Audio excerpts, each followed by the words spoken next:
Hey friends!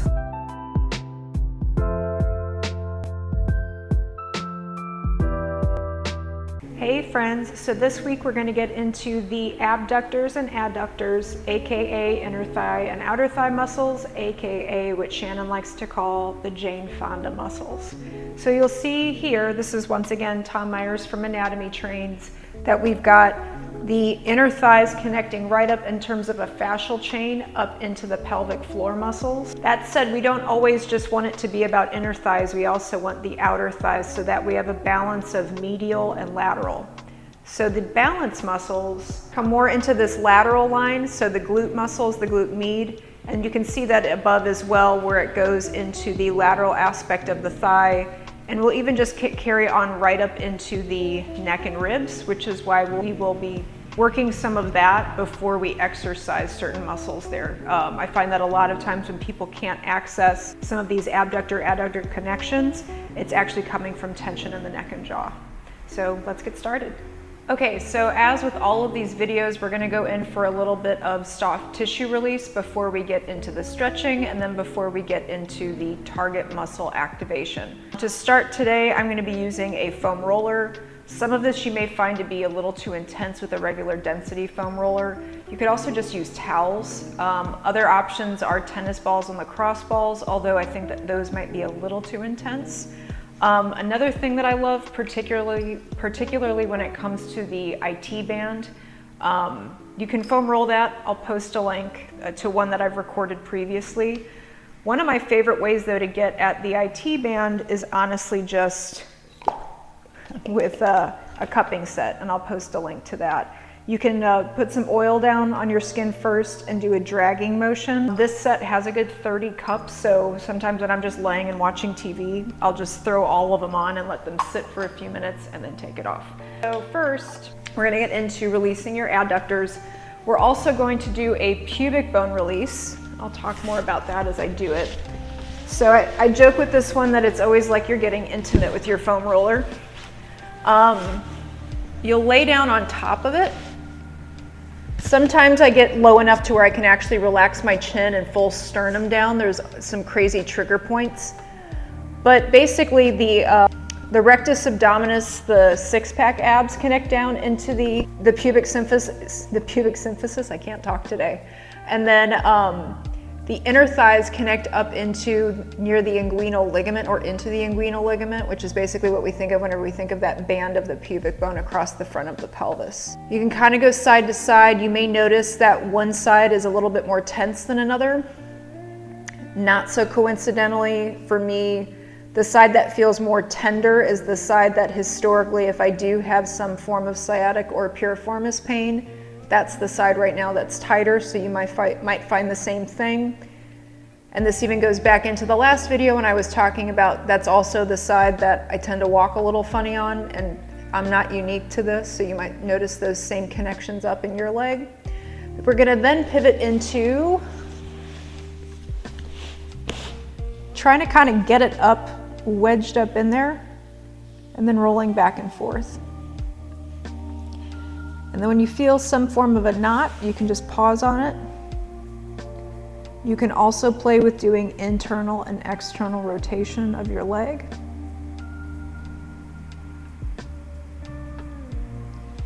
And then even kind of holding one of those rotations and going back and forth. Okay, I'll pop onto the other side and do that.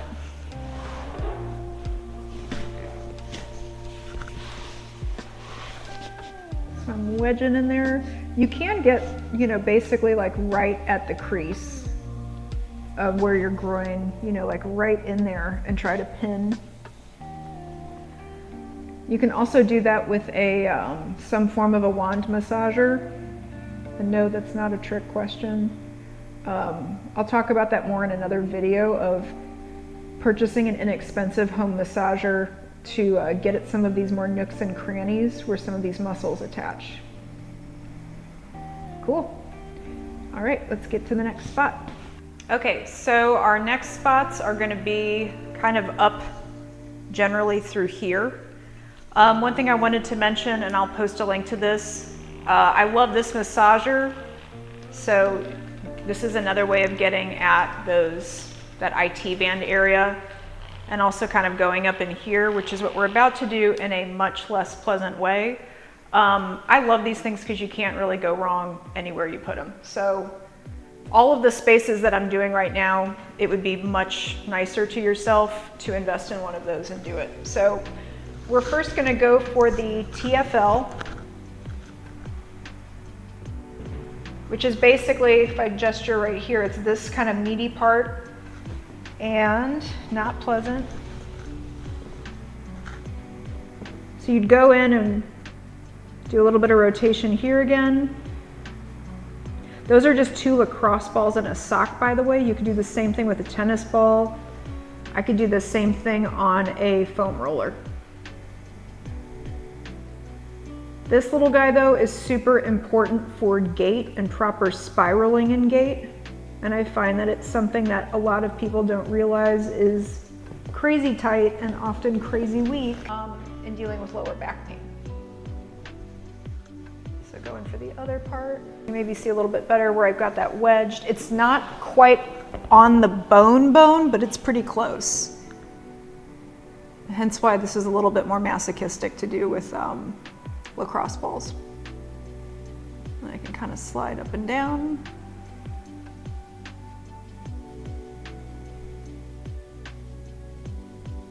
Okay, so that was the tensor fasciae lata, or the TFL.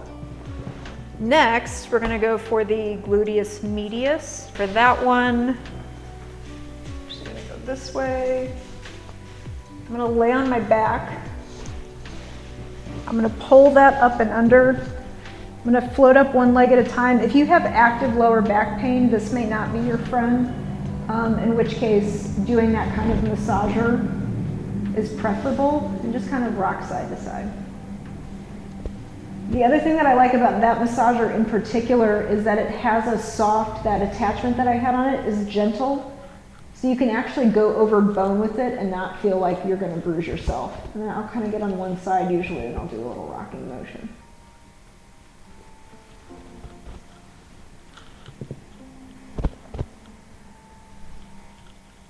Cool. Now let's get into how do you stretch these areas. Hey everyone, so I did forget a couple of other spots that we need to massage out first. And how could I forget the quadratus lumborum? Oh my goodness, the QL. This guy is a problem for pretty much everybody on one side or another. Most people tend to have it on one side as more hitched up than another, and it creates all kinds of crazy patterns in gait for begetting back pain and pelvic issues. So I'm going to kind of focus more on my reflection back there because you'll get a better idea of what it is I'm doing. So I'm going to lay on my side. Top leg is supported. And basically I'm going to kind of dig in where there's sort of this crevice on the top of my, what we think of as the hip bone, even though it's not the hip bone, it's the pelvis. And as I slide my leg more to straight, I'm going to kind of follow that, like I'm pushing it away from my face. And then as I pull my leg back in, it kind of creates a little pocket for my fingers to settle deeper into. And do not be surprised if it is tender in there. So leg goes away, fingers kind of coax it away, fingers settle into the pocket. We'll do one more time. Pushing it away and settling into the pocket. So I'm going to pivot and do the other side.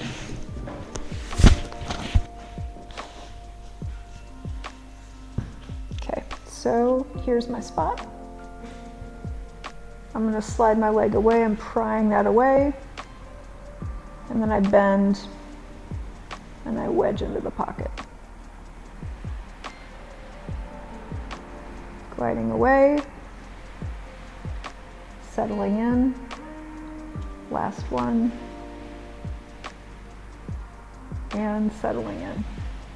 Okay, while I'm here, last bit of massage for this abductor-adductor connection. We're gonna go for the sternocleidomastoid muscles. I know, quadratus lumborum, these are just a lot of mouthfuls back to back. So that guy is what we think of when we think of kind of like this meaty muscle on either side of the neck. So it basically goes from here to here, and it's actually the one side that pushes your head to turn. So we're gonna kind of do two things. We're gonna do rolling up with the head turn, but then we're also gonna come back and do a bit of a head tilt. I'm gonna take that to both sides, head turn, and head tilt. Feel free to do that number as much as you want, but we're gonna keep moving on. All right, folks, so now we're gonna get into stretching of the things. I'm just grabbing like whatever band was closest to me. You could totally do this with a yoga strap. You could also use a towel. So first we're gonna go for those IT band outer thigh areas. So I'm gonna loop, and I'm gonna basically just bring it across. Now, part of the reason why I love having that massager is sometimes I'll do the tandem while I do the stretching. You can make this active by abducting the leg, meaning bringing it away from your midline, pulling across. You also want to make sure that your pinky toe is pulling to the outside of your knee, not kind of going into what I call is more of a knife foot. Let's see, swap sides. So I'm bringing that across. You want to keep your knee straight.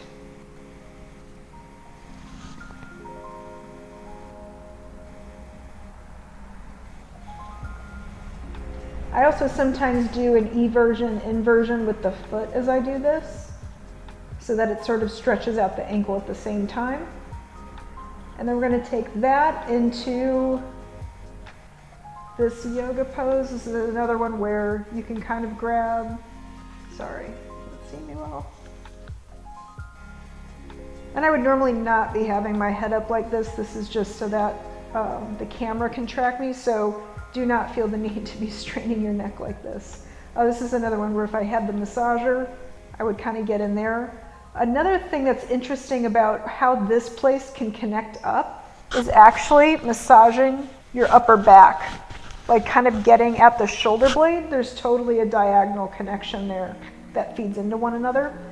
Another way of getting at this is what we think of as maybe more of that runner stretch. I just know that not everybody has this ability.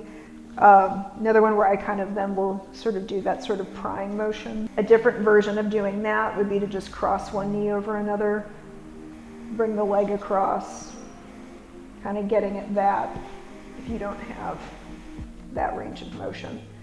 Okay, so now let's get to stretching the adductors. So you're gonna go into ideally more of a splits motion.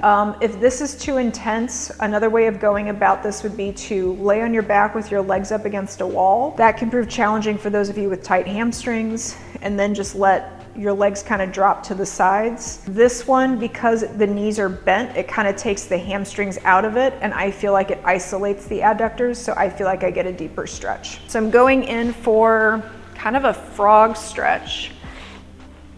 You can also do two different things here. You can have your ankles close together as you move back and forth. You don't want to go so low that you feel sort of a grinding motion, or not motion, but you have a grinding feeling in your hip. Pop knees a little bit higher. So I'm scooting forwards and backwards. As I go back, I'm still kind of keeping my inner thighs engaged, and I'm also trying to spread my sits bones so that I get a stretch in the back of the pelvic floor as well. So basically I'm not doing this. I'm letting my tailbone fan out. Then another way of going about this is you kick the ankles out and have them in line with your knees. And note I can't go back as far. So this is a different inner thigh stretch. And as I do that again, I'm thinking about tipping my tail up and open as I push backwards through my elbows, but my legs aren't flaccid like that, like I am pulling up on those muscles. And it's kind of like the feeling that you would get if you were jumping. Okay. Now we're going to get into how do we strengthen these muscles after we did all of the stretching and the soft tissue release. One other stretch, and then we'll take it right on into strengthening that quadratus lumborum. Remember that I said that it takes these 2 points. So in order to stretch it, we want to bring those 2 points away from one another. So it's a really easy one to do in a doorway. You'll have the inside leg forward, the outside leg back. You would basically just grip inside of the frame and lean. You can also, if you want to, add a slight pivot. So I'm pivoting my chest towards the door frame. And then I'll take that to the other side. So opposite leg forward, grabbing, pivoting. So that muscle is known as the hip hiker muscle. So then to strengthen, I've got foot is on a yoga block. I'm gonna let my hip drop down, hike it up.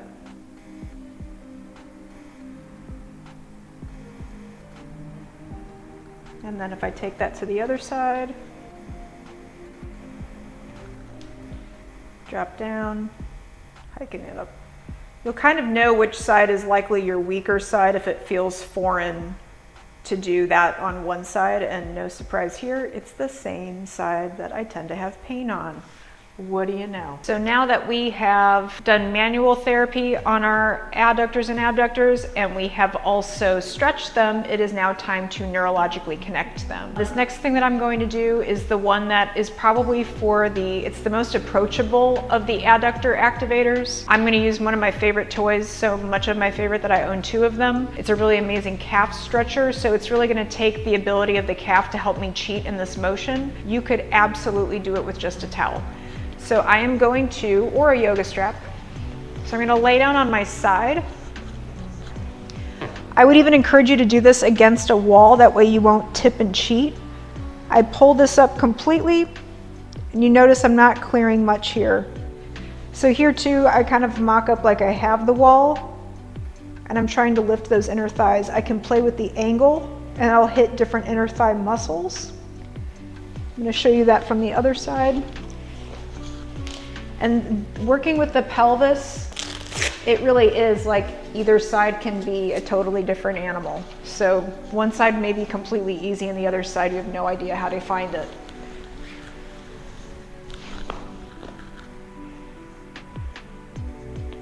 So note that I'm stabilizing, I'm not rocking.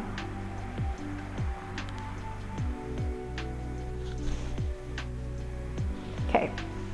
Let's go for some bigger, more dynamic motions that involve full range of motion of the adductors. So now I've got a band tied around my ankles. It's behind my lower back. It's pulling me open, so I'm going to let it. And then I'm going to exhale and bring my legs up. Here again, I can play with angles. I can have my hips turned out. I can try, it's actually really quite hard to have my hips turn in with this band on and pull in. If I didn't have the band, I could just use my arms where they're acting as resistance for this full range of motion.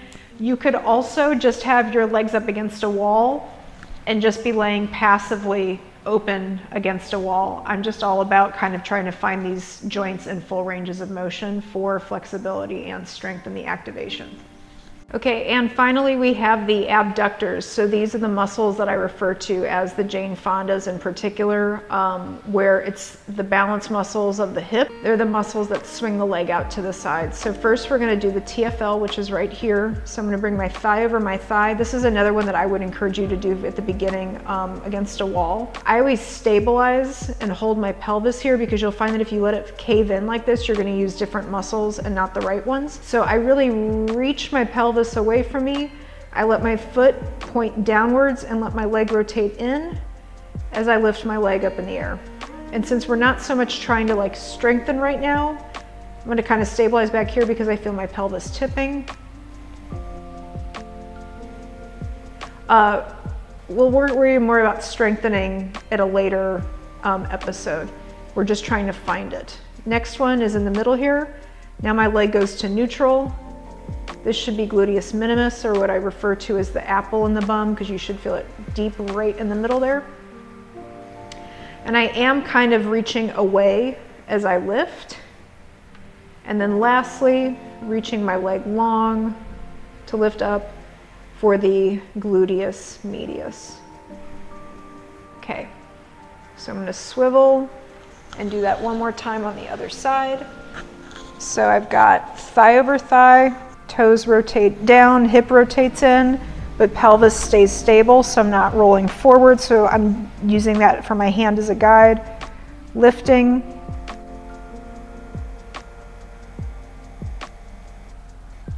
going for mid, leg goes into neutral. Really think about reaching long to lift.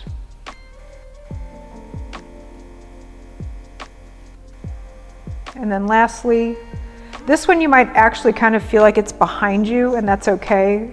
You just don't want to go too far behind, but I'm looking for the love handle feeling of the gluteus medius. And this is one that I really find that people tend to kind of buckle in their knees, so it's a really, really reach long in order to lift. And that wraps up our abductors and adductors. Okay, so just to recap, where we went with this part of the pelvic floor rehab is we went for the inner thighs and outer thighs. Now remember, if we're talking about pelvic floor being this whole region, inner and outer thighs are a big piece of that. And inner and outer thighs, if you think about how good your actual balance is at any age, and also if you want to age well and balance well, you need to pay attention to your inner thighs and your outer thighs. Next one, we're gonna get into the gluteus maximus, and then from there we'll start going into the deeper connections as far as how the pelvic floor relates to the diaphragm, and getting into more of like the actual bits of work. No, we're not gonna go internal, but we're gonna look at some of the common things that I see being issues down there and where we can address the attachments of those muscles to elicit some form of change. Thanks for watching.